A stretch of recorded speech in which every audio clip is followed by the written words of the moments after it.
एक पीस ही गे छौड़ी जिला नवादा शोभौ तोर बदनवा कपड़ा धावा में हे गे शोभौ तोर बदनवा कपड़ा धावा में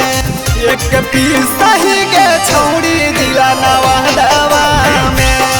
एक पीस ही गे छौड़ी जिला नवादा में शोभौ तोर बदनवा कपड़ा धावा में हे गे शोभौ तोर बदनवा कपड़ा धावा में एक पीस ही गे छौड़ी जिला नवादा में एक पीस ही गे छौड़ी जिला नवादा में सही गे छौड़ी छौड़ी जिला नवादा में नवादा एक पीस सही गे छौड़ी जिला नवादा केसिया लगो हो तोरा रेशम के बाल गे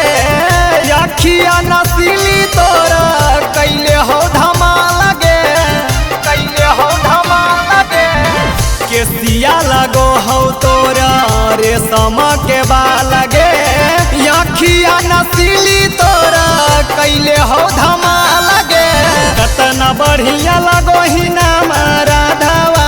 में हे गे कतना बढ़िया लगो ही नाम राधावा में एक पीस ही गे छौड़ी जिला नवादा में एक पीस ही गे छौड़ी जिला नवादा में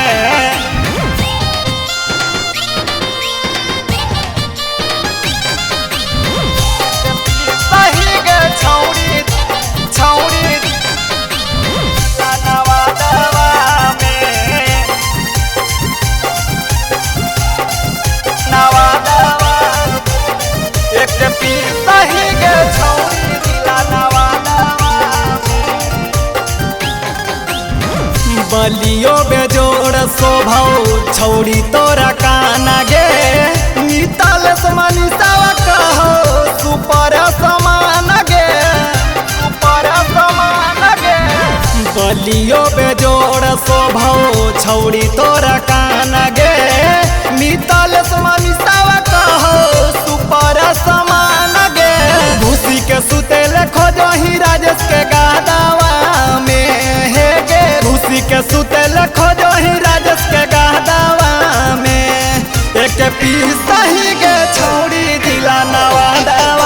में एक पीस ही गे छौड़ी जिला नवादा